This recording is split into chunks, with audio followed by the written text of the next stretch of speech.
Viernes 28 de julio, bienvenidos a la emisión estelar de Noticiero Guatevisión, un día cargado de mucha información, así que vamos a conocer los titulares.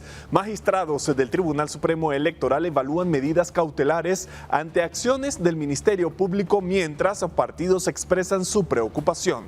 La Fiscalía contra la Impunidad persigue a Movimiento Semilla bajo la Ley contra la Delincuencia Organizada. Abogados cuestionan su aplicabilidad. La misión de observación internacional y electoral de la Unión Europea exige balotaje sin interferencias tras acción de la Fiscalía contra el Movimiento Semilla. Policía Nacional Civil inicia vigilancia en la frontera con El Salvador para evitar el ingreso de prestamistas colombianos al país.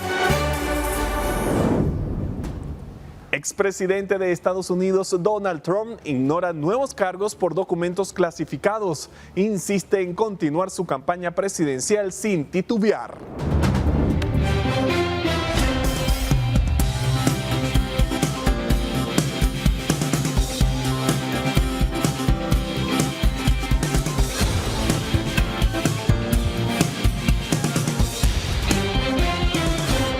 Inicia el fin de semana, inician las noticias acá en la emisión estelar de Noticiero Guatevisión. Mucha información, así que arrancamos de inmediato.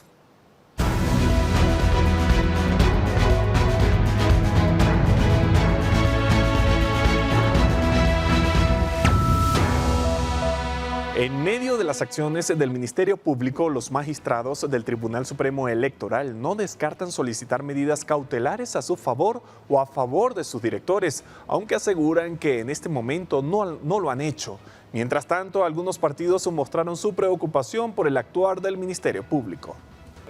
Dos allanamientos en instalaciones del Tribunal Supremo Electoral y diversas solicitudes de información resumen el actuar del Ministerio Público en las últimas semanas. Estas acciones han generado preocupación en el TSE, principalmente por un requerimiento de información con los nombres de más de 5,000 digitadores por una investigación en contra del partido Movimiento Semilla. De momento, los magistrados del Tribunal Supremo Electoral aseguran que no tienen ninguna contingencia, pero tampoco descartan solicitar en algún momento a la CIDH medidas cautelares a su favor o para los directores y jefes de las unidades del tribunal para protegerse o evitar riesgos. Hemos pensado en alguna medida cautelar para algún jefe o director o nosotros mismos. Por supuesto que eso es una contingencia que no existe en este momento, pero que tampoco se descarta. Es algo que está ahí, pero que no está ocurriendo en este momento.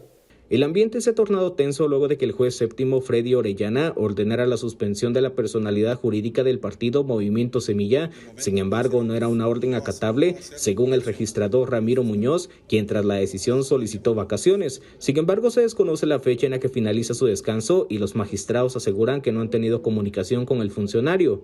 En cuanto al señor Ramiro Muñoz, no tengo el dato cuándo vencerán sus vacaciones, no tenemos comunicación con él, ni él con nosotros. Hemos respetado la decisión que él tomó de distanciarse por un momento y no tenemos ninguna información de la que usted quisiera saber. Algunos partidos también expresaron su preocupación por el actuar del Ministerio Público. Veo con mucha preocupación que se pretenda judicializar el proceso electoral a través de acciones de amparo que carecen de sustancia, en virtud de que se está pretendiendo crear una tercera instancia.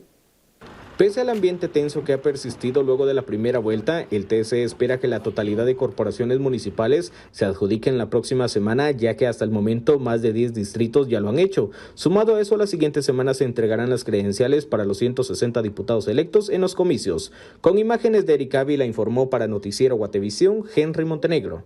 Y a falta de menos de 25 días para la segunda vuelta, el Tribunal Supremo Electoral descarta hacer cambios en las juntas electorales, pese a la protesta de varios partidos políticos que cuestionan los errores cometidos en la primera vuelta, principalmente por juntas receptoras de votos en el llenado de actas. La integración de las juntas electorales con miras a la segunda vuelta no tendrá variación según los magistrados del Tribunal Supremo Electoral, quienes no ven viable hacer alguna modificación faltando pocas semanas para el segundo balotaje debido a aspectos logísticos. Durante la reunión semanal de los magistrados con los fiscales nacionales de los partidos, los representantes de varias agrupaciones políticas cuestionaron los errores que se cometieron en la primera vuelta, sobre todo en el llenado de actas, lo que en su momento provocó que se hiciera un cotejo acta por acta. Y eso generó un montón de dudas. Los tachones, los borrones, los testados, etcétera, etcétera, lo generó porque toda la población tenía acceso única y exclusivamente a la copia. Todos tuvimos acceso a la copia, pero a la original no se tuvo acceso.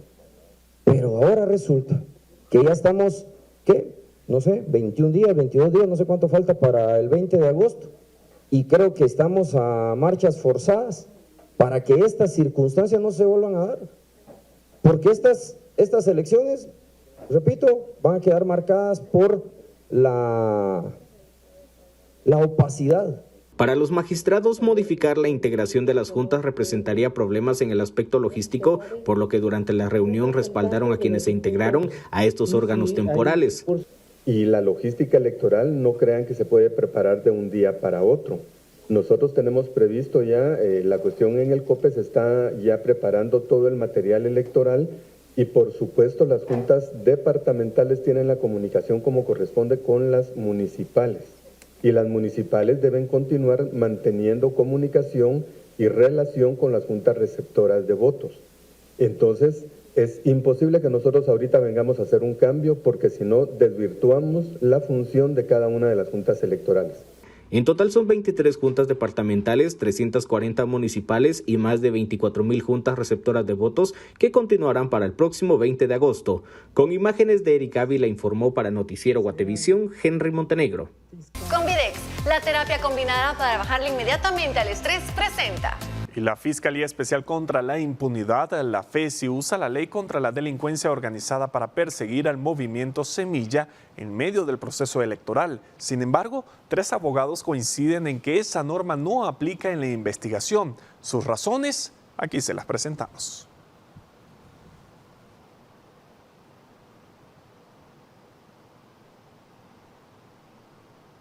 El Ministerio Público argumenta que Semilla pudo haber falsificado firmas de personas para constituirse legalmente como partido e incluso sospecha que para lograrlo pudo lavar dinero. Por ello, pidió a través del juez Freddy Orellana que se cancelara la personalidad jurídica de la agrupación, lo cual impediría a Bernardo Arévalo participar en el balotaje. La FESI, dirigida por Rafael Curruchiche, se escuda con un artículo de la Ley contra la Delincuencia Organizada, que estipula que se puede pedir la suspensión de personas jurídicas en una investigación. Para estos 3 abogados, esa es una maniobra legal que no aplica para Semilla. Primero, por la naturaleza política de la organización. Porque en partidos políticos solo se puede aplicar la ley electoral y de partidos políticos.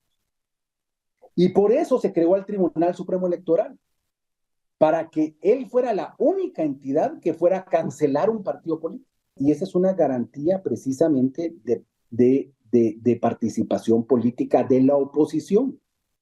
Porque los partidos oficiales no necesitan garantías para participar, porque tienen el poder. En segundo lugar, los juristas acuden a la ley electoral. Un artículo de esta norma establece que no se pueden suspender partidos en medio de las elecciones, y esa, explican, es una ley con mayor rango que la que el MP utiliza contra Semilla. Es una ley de rango constitucional, o sea que es una ley emanada de la Asamblea Nacional Constituyente, que forma parte del bloque constitucional, y una ley ordinaria como la ley de la delincuencia organizada, no tiene jerarquía sobre una ley de este tipo. La FESI sostiene que pidió la suspensión de Semilla como una medida precautoria para preservar ciertos indicios que forman parte del caso. A criterio de los abogados, una petición como esa, de tipo precautoria, tendría lugar si hubiera pistas de que Semilla busca obstaculizar la justicia, por ejemplo. Este no es el caso, según opinan. De hecho, sabemos que el proceso se activa por una denuncia del movimiento Semilla, ¿no? Eso es lo que activa el proceso, es decir, hay una colaboración ahí para investigar cualquier tipo de irregularidad. Para uno de los abogados, los errores jurídicos que dice que comete la FESI revelan un trasfondo político en el caso. Si este proceso se activa después de que un partido político pasa a la segunda vuelta electoral, es decir, muy conveniente el timing, ¿no? Consultado por Noticiero Guatevisión, el Ministerio Público respondió que las pesquisas contra Semilla no tienen como finalidad interferir en la realización de la segunda vuelta electoral, ni inhabilitar la participación de ningún candidato. Sobre el artículo de la ley electoral que prohíbe la suspensión de partidos en procesos electorales, el Departamento de Comunicación comentó que esa es una regulación administrativa y que a la Fiscalía le corresponde la investigación penal. Para Noticiero Guatevisión, Carlos Kestler. Convidex, la terapia combinada para bajarle inmediatamente al estrés, presentó. La misión de observación electoral de la Unión Europea en Guatemala pidió este viernes que el balotaje presidencial del próximo 20 de agosto se lleve a cabo sin interferencias tras la arremetida de la Fiscalía contra el partido del candidato Bernardo Arévalo. La misión de observación electoral de la Unión Europea en Guatemala se pronunció el viernes por un balotaje presidencial sin interferencias. Al comenzar el despliegue de sus 40 observadores en el país, el jefe adjunto de la misión, Manuel Sánchez, se refirió a la arremetida de la Fiscalía contra el partido Semilla del candidato socialdemócrata Bernardo Arévalo. En donde hemos alertado, donde hemos mostrado nuestra preocupación por todo lo que estaba pasando, por el acoso y el hostigamiento al Tribunal Supremo Electoral, a sus funcionarios, que es muy también importante, con una parafernalia de equipos de seguridad, de policías, que es impropia en un Estado de Derecho. Desde la primera vuelta electoral del pasado 25 de junio, la Fiscalía ha allanado 2 veces la sede central de Semilla, así como las oficinas del Tribunal Supremo Electoral, órgano que se niega a inhabilitar a esa fuerza política, lo que implicaría sacar del balotaje a Arévalo. El tribunal sostiene que la ley guatemalteca impide suspender a cualquier partido en medio de un proceso electoral. El acoso también al partido Semilla, que ya ha sufrido un allanamiento, y las órdenes de captura contra funcionarios del Tribunal Supremo Electoral y también contra militantes de Semilla. Eso, digamos, es una interferencia indebida en el proceso electoral que tiene que ser libre y sin ningún tipo de injerencia indebida. Arévalo dio la sorpresa en la primera vuelta y en el balotaje enfrentará a la ex primera dama Sandra Torres. Tenido 3 hombres presidentes. Y este viernes el binomio presidencial del Movimiento Semilla, Bernardo Arévalo y Karine Herrera, visitaron el primer departamento en su tercera gira departamental. Conozcamos todos los detalles de su agenda en la siguiente nota. Karine Herrera y de Bernardo Arévalo, nosotros, como no vamos a estar sujetos a esa lógica de la corrupción, las instituciones públicas y las instituciones de seguridad muy puntualmente van a poder volver a funcionar como tienen que funcionar, porque las vamos a blindar contra el tipo de presiones, sobornos, injerencias que se generan desde el lado del crimen. Seguridad, combate a la corrupción, infraestructura y economía fueron los principales temas que abordó el binomio presidencial de Movimiento Semilla, Bernardo Arévalo y Karine Herrera, en una conferencia de prensa en Zacapa como parte de su tercera gira de campaña de cara a la segunda vuelta. Estos temas están principalmente relacionados con el plan de gobierno de su partido. Asimismo, la vicepresidenciable Karine Herrera habló sobre programas enfocados en el desarrollo de las mujeres. Lo que me he atrevido a llamar como los créditos semilla. Créditos semilla, es decir, fáciles de pagar y fáciles de adquirir, para que a unos de tasa de interés más baja que la del sistema bancario a través del crédito hipotecario nacional. En la mañana los candidatos estuvieron en Estanzuela, donde conversaron con personas de la localidad. En la tarde se trasladaron al Parque Central de la cabecera departamental, donde instaron a sus simpatizantes a no dejarse llevar por la desinformación sobre temas como el fomento al aborto, el matrimonio igualitario, la prohibición de la libertad de culto, la implementación del comunismo y el despojo de la propiedad privada. Muchas gracias por acompañarnos hoy, por estar aquí con nosotros, por formar parte de esta caminata que estamos haciendo como ciudadanos y como ciudadanas para recuperar instituciones dignas en nuestro país. Con imágenes de María José Bonilla para Noticiero Guatevisión, Fátima Herrera. Por su parte, Sandra Torres, la candidata presidencial de la Unidad Nacional de la Esperanza, la UNE, no tuvo actividades públicas este viernes debido a que regresó de su gira en Washington, D.C. Durante el fin de semana realizará una campaña concentrada en el área metropolitana de Guatemala.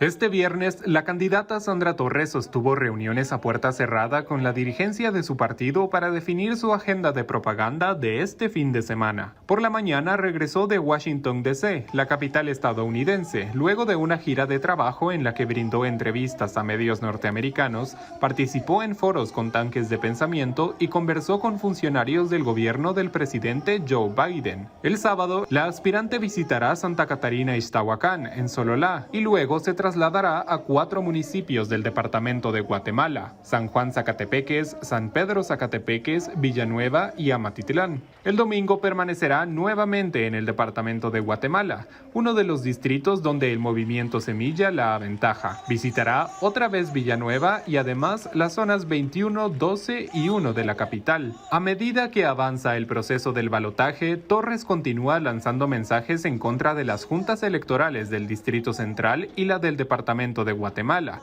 por haber contratado un sistema informático alterno al del TSE para digitar los votos de la primera vuelta. De hecho, en una de sus entrevistas en Washington, D.C., la aspirante se quejó de que la Junta del Departamento de Guatemala usó ese sistema y que la Junta de la capital desistió de él la noche de la primera elección. El contrato fue rescindido por ambas juntas de cara al balotaje del 20 de agosto. Para Noticiero Guatevisión, Carlos Kestler. Y la presidenta del Tribunal Supremo Electoral, Irma Palencia, confirmó que se reunirá el próximo miércoles con el secretario general de la Organización de Estados Americanos, Luis Almagro, quien tiene previsto llegar al país la próxima semana. Los temas a abordar aún no se han detallado, pero la visita se da en medio de un ambiente convulso por acciones del Ministerio Público en contra del partido Semilla, lo cual ha provocado que la atención se centre en la segunda vuelta de elecciones del próximo 20 de agosto. La visita se da luego de que Palencia expusiera ante la Asamblea de la OEA la complejidad del escenario electoral a causa de las acciones del ente investigador. Efectivamente, ya tuvimos información de su agenda, al menos la parte que corresponde a nosotros, y la reunión con nosotros no está definida la hora, pero va a ser el día miércoles. Aún está por definirse la hora y el lugar, pues seguramente va a ser el tribunal, pero todavía esos detalles nos falta tenerlos puntualmente. Por otra parte, la Comisión Permanente del Congreso de la República convocó a una sesión extraordinaria para el lunes 31 de julio a las 10 de la mañana en el hemiciclo parlamentario. En la agenda se incluye la elección de magistrados de la Corte de Apelaciones y otros tribunales colegiados, así como de la Corte Suprema de Justicia, basada en una sentencia de amparo de la Corte de Constitucionalidad. Desde el 2019, el Congreso no ha llevado a cabo la elección de magistrados de la CSJ y salas de apelación. Esto ha causado que la sesión se levante cada vez que se aborda ese punto debido a la falta de asistencia de diputados. El 12 de octubre de 2022, Silvia Valdés, presidenta del organismo judicial, afirmó que la CSJ seguía bajo su dirección, cumpliendo así 3 años consecutivos al frente de la Corte.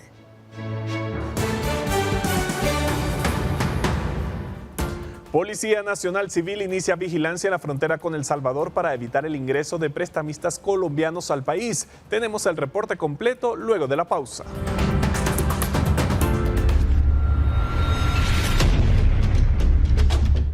Información de última hora. Hace unos minutos concluyeron unos allanamientos en la zona 14 de la capital por el caso de la desaparición de Floridalma Roque, quien había viajado desde Estados Unidos hacia Guatemala para practicarse una cirugía en el rostro y párpados.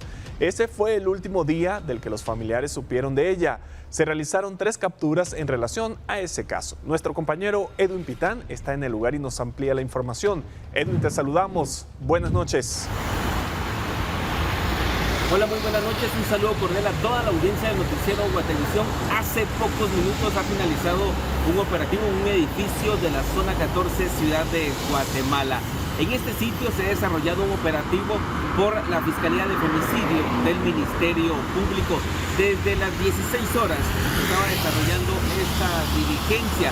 A primera mano no se conocía qué era lo que estaba buscando el Ministerio Público, pero ya a esta hora de la noche, cuando ha finalizado este allanamiento, este operativo, se confirma por parte de las autoridades que hay 3 personas detenidas que están vinculadas a la desaparición de Soledad Marroque, una mujer que asistió a una cirugía estética el pasado 13 de junio y desde entonces no se sabe de su paradero.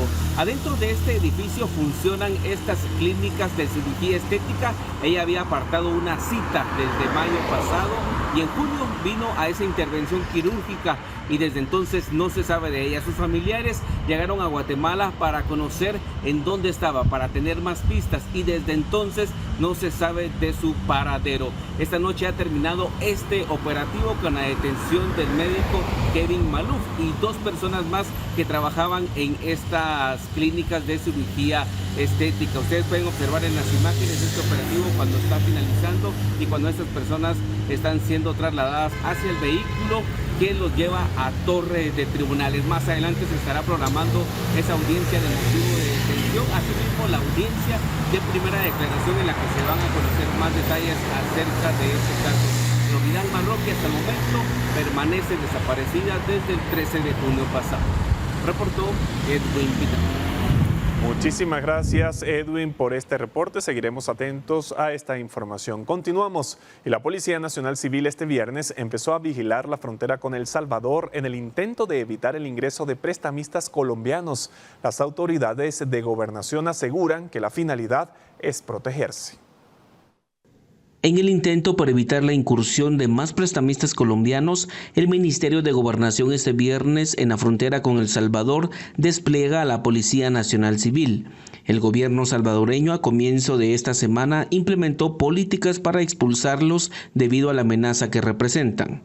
Los prestamistas sudamericanos cobran intereses altos, usan amenazas, ataques armados y llegan a los asesinatos para cobrar el dinero. De eso El Salvador quiere librarse y Guatemala lo vive desde 2017. Acá ya funcionan esas estructuras, pero podrían venir más. Guatemala, el Ministerio de Gobernación, la policía, el Ministerio Público han tomado cartas en el asunto, están combatiendo estas estructuras criminales. El año pasado hubo 11 capturas de personas de origen colombiano que se dedicaban a este tipo de hechos ilícitos y este año, en el primer semestre, van 45 personas de origen colombiano, entre hombres y mujeres, que han sido capturados en Guatemala y puestos a disposición de los tribunales, que son parte de estas estructuras. Ya hay un trabajo de investigación criminal, hay un trabajo de inteligencia civil, hay trabajo operativo de la Policía Nacional Civil, del Ministerio de Gobernación, que tiene identificados aproximadamente 15 pequeñas estructuras de personas de origen colombiano que se dedican a estos hechos. La Policía Nacional Civil estará patrullando la frontera en las próximas semanas y expulsarán a los prestamistas. Mientras tanto, agentes de la Policía Nacional Civil vigilan los ingresos a Guatemala para evitar esa incursión masiva. Reportó Edwin Pitán. Y un cártel del narcotráfico de México avanza por ocupar territorios en Guatemala y los gobiernos optan por militarizar fronteras para evitar el avance del narco. Un exministro de Gobernación considera que México ha tomado la decisión de enviar a su ejército hacia la frontera con Guatemala porque el cartel Jalisco Nueva Generación avanza sin tregua hacia el país, eliminando a líderes de células de narcotraficantes locales que antes ocupaban plazas para llevar la droga hacia suelo mexicano y luego a Estados Unidos.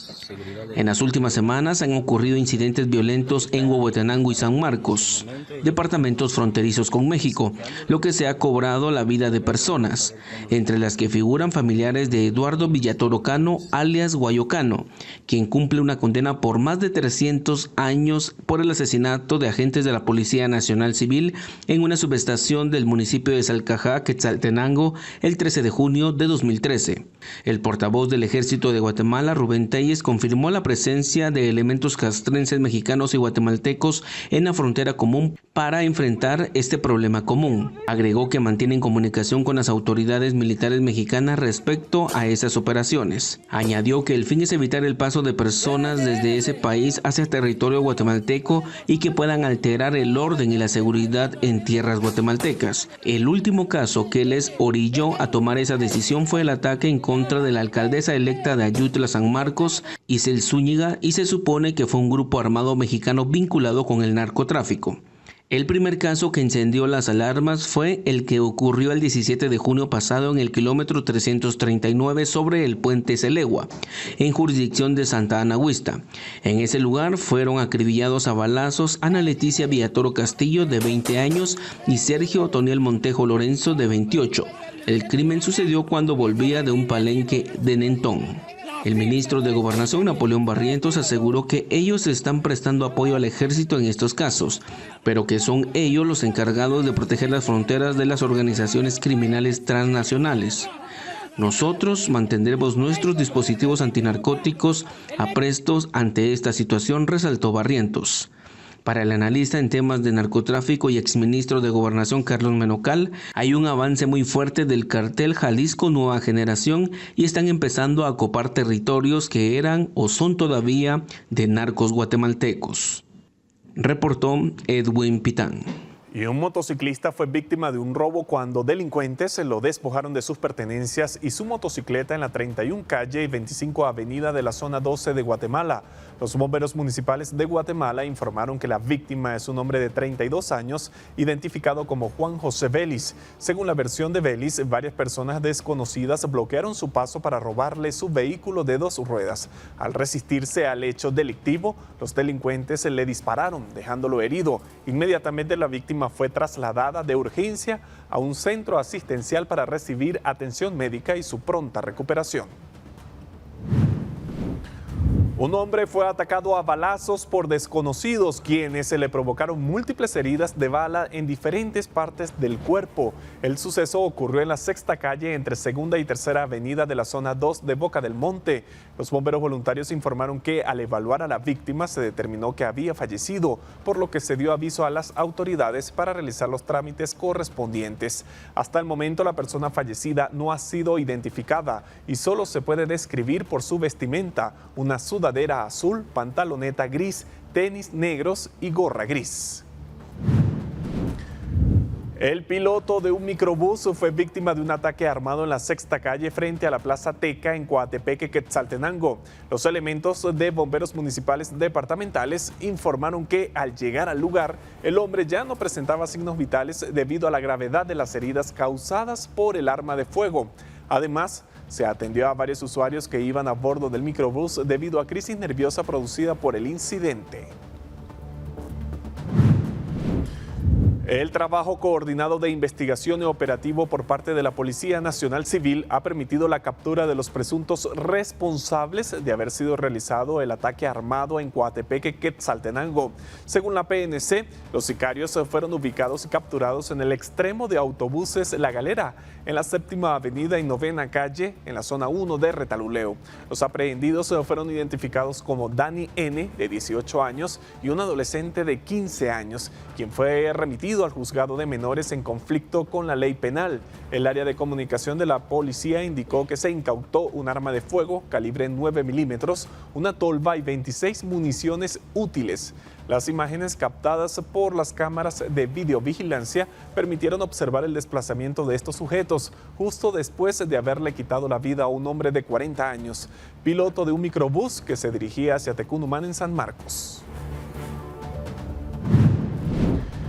Y un incendio se registró en la colonia Peñaflor, en Siquinalá, en Escuintla. Los bomberos voluntarios atendieron la emergencia luego de que vecinos del lugar hicieran el llamado para informar que una vivienda estaba siendo consumida por las llamas. Según la versión de los cuerpos de socorro, trabajaron durante 45 minutos para poder sofocar el fuego, evitando así que se propagara a las casas aledañas. Separa los desechos en su casa o trabajo El próximo 11 de agosto entra en vigencia el reglamento para la separación de desechos y salimos a la calle para conocer si los guatemaltecos están o no preparados.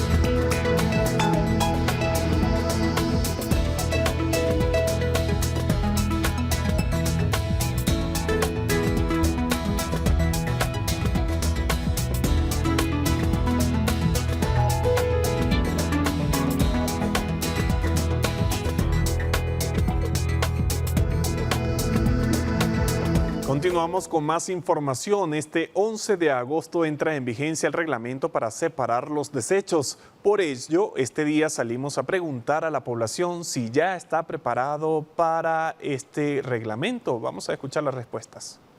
A tan solo 15 días que entre en vigencia el Acuerdo Gubernativo 164-2021, que habla sobre el reglamento de la clasificación de residuos y desechos sólidos en el país, aún las personas no entienden cómo debe ser este proceso, pese a que se establece que los residuos, tanto aquellos que son orgánicos como no orgánicos y aquellos que deben ser reciclables, deberían estar separados. La realidad es distinta a la que las autoridades del Ministerio de Ambiente, Salud y Educación tienen previsto. Por las carreras, ¿verdad? De andar corriendo y corriendo, entonces a veces no se da la opción de andar separando, porque pues es un plato y ya va otra comida, y va otro plato, y va otro plato, y va otro plato. Nosotros en un solo bote la ponemos toda, ¿verdad? La ponemos ahí, ¿va?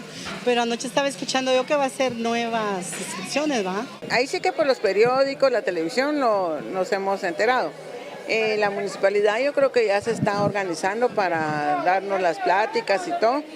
Pero sí ya estamos empezando a hacerlo, ¿verdad? Para irnos acostumbrando. Para clasificar tal vez serían 2, 3 cosas en las casas habitacionales, pero en industrias, talleres, ellos sí tienen que apartar todo lo que es clavo, o vidrio, cosas que lastiman. Nosotros no separamos la basura, ni aquí en el mercado, ni en las colonias, tienen que hacer un poquito de propaganda para poder separar la basura, para hacer conciencia. La clasificación primaria consistía en separar desechos orgánicos e inorgánicos. Era una fase de preparación que comenzó 24 meses atrás. A partir de este 11 de agosto se debe aplicar la clasificación secundaria, en la que se integra la división de los desechos en papel y cartón, vidrio, plástico, metal, multipaca y otros. Solamente algunas personas ya implementan la separación de su basura, pero no es por información del ministerio, sino algo que ellos mismos practican, aunque no al pie de la letra como lo obligaría el reglamento. Hace poco fue que nos enteramos que ya teníamos que empezar a clasificar la basura, sin embargo todavía no se está haciendo,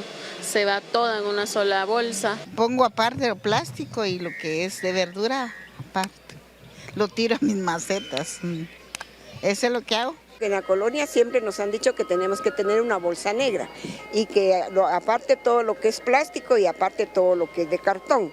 Me refiero a cartón grande, ¿va? Porque un chiquitito pues a veces no se puede. Y el de vidrio. El plástico aparte, un cartoncito con papel de prensa, envolverle y ponerle que eso es vidrio. Aparte la prensa, aparte la basura del baño. Incumplir con ello puede acarrear multas equivalentes hasta por 40 salarios mínimos mensuales, algo que no solo afecta al usuario, sino también a los recolectores. Con imágenes de Roberto López, reportó Andrea Domínguez.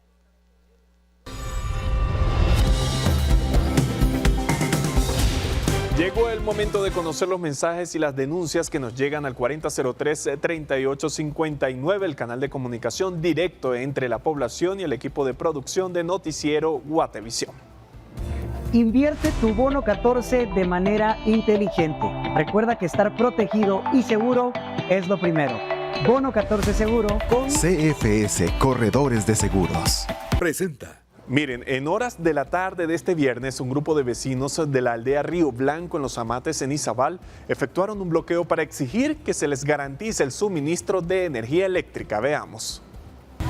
Nos encontramos en Río Blanco Los Amates, hay bloqueo de la carretera, exigencias de la comunidad por energía eléctrica, tienen 4 días, se han empezado a hacer grandes colas, grandes filas de vehículos, tanto de la carretera que viene de Puerto Barrios hacia la capital, como las filas que se han formado de las que vienen de la ciudad de Guatemala para Puerto Barrios.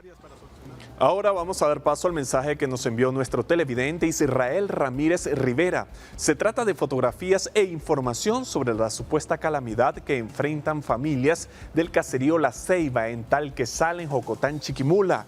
El mensaje da cuenta que este viernes inhumaron a Lucila Pérez Roque, de 25 años, supuestamente víctima de anemia. Nuestro televidente nos escribió que esta situación ocurre porque en la comunidad no hay fuentes de trabajo y que los vecinos que logran un día de trabajo en los cafetales solo les pagan 40 quetzales por día trabajado, dinero que apenas les alcanza a la familia para sobrevivir.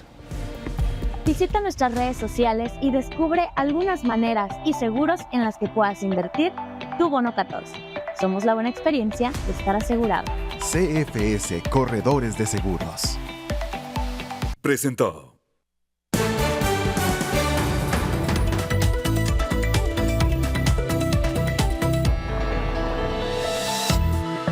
Llegó el momento de hablar de economía y para eso vamos a darle la bienvenida a nuestra compañera Paula Osaeta porque tiene el segmento Hablemos de Dinero.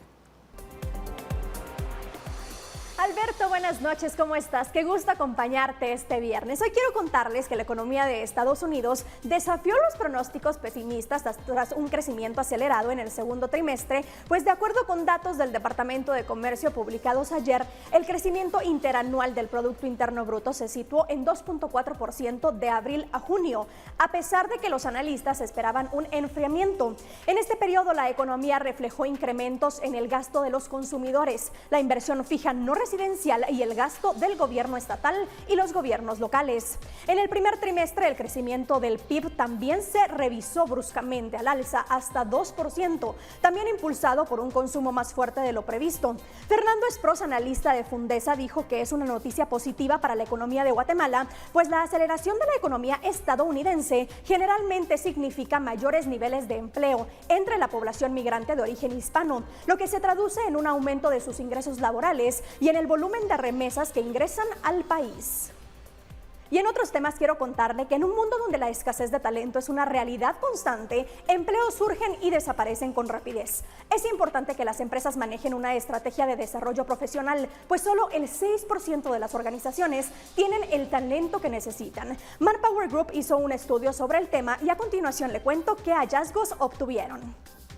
La escasez de talento es un obstáculo que muchas empresas están experimentando actualmente a nivel global. Según un estudio hecho por Manpower Group, la escasez de talento está en su pico más alto de los últimos 17 años y el 77% de las empresas tienen dificultades para encontrar talento con habilidades específicas para cada organización. Más que nunca, encontrar a la persona correcta con las habilidades adecuadas, ponerle un rol que se permita de cara a interés, de cara a capacidad, de cara a proyección de carrera, que también sea el correcto, es lo que realmente va a asegurar el futuro y el éxito de las empresas, ¿no? Según el estudio, solo el 6% de las empresas tiene el talento que necesitan, pero el no tenerlo puede ser significativo. Un empleado que está comprometido y que está en el rol correcto puede ayudar a incrementar los ingresos en un 0.4% y aumentar la satisfacción del cliente en un 10%. Los efectos de tener una persona con las habilidades correctas en el rol correcto, Paula, son muy amplios.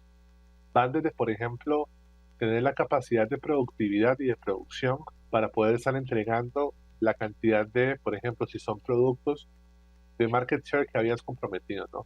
Pero habla también, como dices, de índices de retención más altos, en donde hay muchísima más fidelidad del colaborador hacia la empresa, y naturalmente también hablamos de beneficios y de una relación un poco más ganar-ganar de las dos partes. En una entorno en constante cambio, las habilidades necesarias también evolucionan rápidamente y los empleados deben ser alentados a seguir aprendiendo y desarrollándose para mantenerse relevantes en sus roles. Al entender cómo los empleados procesan y actúan sobre la información, los empleadores pueden diseñar planes de desarrollo personalizados que se ajusten a sus necesidades individuales. Desarrollar al talento adecuado y ubicarlo en los roles correctos es una estrategia esencial que puede fortalecer a cualquier compañía, sin importar el sector en el que opere.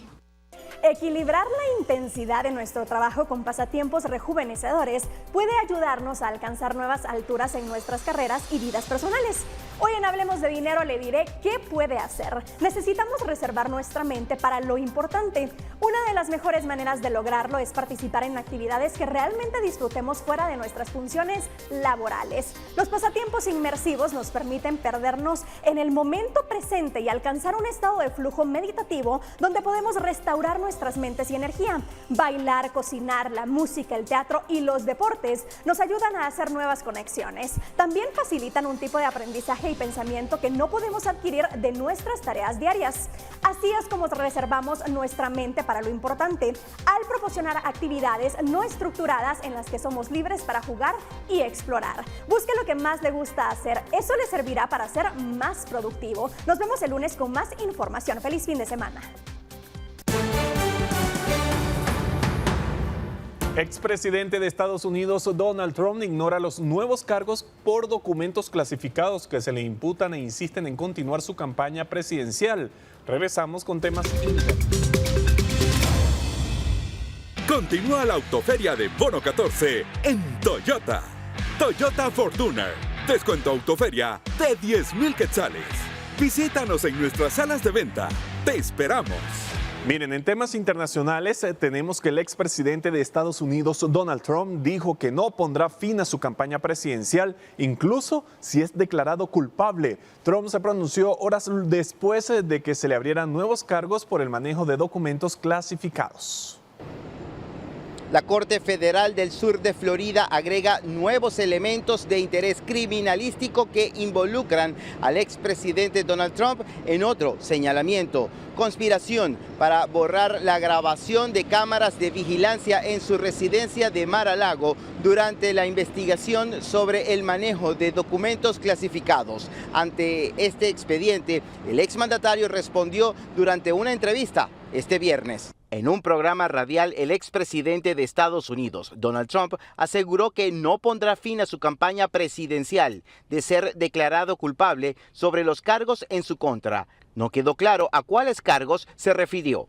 Al respecto de la acusación adicional que lo involucra en una conspiración para borrar imágenes del sistema de vigilancia de su residencia en Mar-a-Lago, en la investigación sobre el manejo de documentos relacionados a la seguridad nacional, dijo que proporcionó toda la evidencia requerida. No creo que hubiéramos tenido que darlas. No estoy seguro de que hubiéramos tenido que darlas. Eran cintas de seguridad y se las entregamos. Si quisiéramos pelear eso, dudo que hubiéramos tenido que darlo. Pero a pesar de todo, lo dimos. Están tratando de intimidar a la gente para que inventen mentiras sobre mí porque no hice nada malo. Este nuevo elemento genera debate entre demócratas y republicanos. Y también tenemos los cargos pendientes de la insurrección, del asalto al Capitolio de enero 6. Y también tenemos los cargos de Georgia, que están pendientes por interferencia en las elecciones de ese estado. Yo diría que con cada acusación nueva simplemente aumentan la cantidad de votos que puede obtener Trump en las próximas elecciones, si es que va a ocurrir. Evidentemente estamos en un país de leyes. A los 37 cargos iniciales contra Trump por este caso, el Departamento de Justicia agregó 3, entre ellos obstrucción y retención intencionada de información de defensa nacional. Está previsto que el próximo lunes se lleve a cabo la audiencia de presentación de cargos al tercer involucrado de este caso, Carlos de Oliveira, el gerente de la residencia de Mar-a-Lago. Desde la Corte Federal del Sur de Florida, en Miami, José Pernalete, Voz de América. Y desfile en Corea del Norte. El líder Kim Jong-un supervisó el evento en ocasión del 70 aniversario del acuerdo de la guerra de Corea. En el desfile se mostraron nuevos drones y misiles balísticos intercontinentales con capacidad nuclear. Las grabaciones y celebraciones contaron con la presencia de delegaciones de Rusia y China, las primeras visitas conocidas al país desde la pandemia del coronavirus. Pekín es el aliado más importante y el principal benefactor de Pyongyang, una amistad forjada durante la sangrienta guerra de Corea, que contó con la participación de soldados chinos. Rusia es otro socio histórico y una de las pocas naciones con las que Corea del Norte mantiene relaciones amistosas. Mientras tanto, el tifón Doksuri azotó este viernes el sureste de China. Los servicios meteorológicos registraron vientos de hasta 175 kilómetros por hora cuando la tormenta alcanzó las costas en la provincia de Fujian. El Observatorio Meteorológico Nacional de China estableció la alerta roja ante el temor al peligro potencial para los habitantes y a que provoque la destrucción de viviendas y otras infraestructuras. La agencia estatal de noticias Xinhua informó que más de 400.000 personas habían sido evacuadas, mientras fueron cerrados escuelas, fábricas y comercios. En algunos lugares se produjeron inundaciones que interrumpieron el tráfico de vehículos. El tifón había golpeado el miércoles Filipinas, donde dejó al menos una decena de muertos y una veintena de desaparecidos. Y récord de temperatura en aguas del Océano Atlántico Norte. Datos preliminares difundidos este viernes por la Oficina Nacional de Administración Oceánica y Atmosférica estadounidense indicaron que la temperatura promedio se estableció en 24,9 grados centígrados. Este dato impacta porque llega temprano. Por lo general, el Atlántico Norte alcanza su temperatura máxima a principios de septiembre. Además, es más de un grado más cálida de lo normal, según un promedio calculado entre 1982 y 2011. Se espera que la temperatura siga aumentando durante agosto. El récord anterior se estableció a inicios de septiembre de 2022 con una temperatura de 24,89 grados centígrados. Desde marzo es cuando el Atlántico Norte comienza a calentarse luego del invierno. Las temperaturas han sido en general superiores a las de años anteriores, con una diferencia más pronunciada durante las últimas semanas. Continúa la autoferia de Bono 14 en Toyota. Toyota Fortuner. Descuento autoferia de 10,000 quetzales. Visítanos en nuestras salas de venta. Bueno, y así llegamos al final de la emisión estelar de Noticiero Guatevisión de este viernes. Muchísimas gracias por acompañarnos durante la jornada noticiosa. Recuerden mantenerse informados en nuestras plataformas digitales y también a través de las redes sociales. Que tengan todos un excelente fin de semana.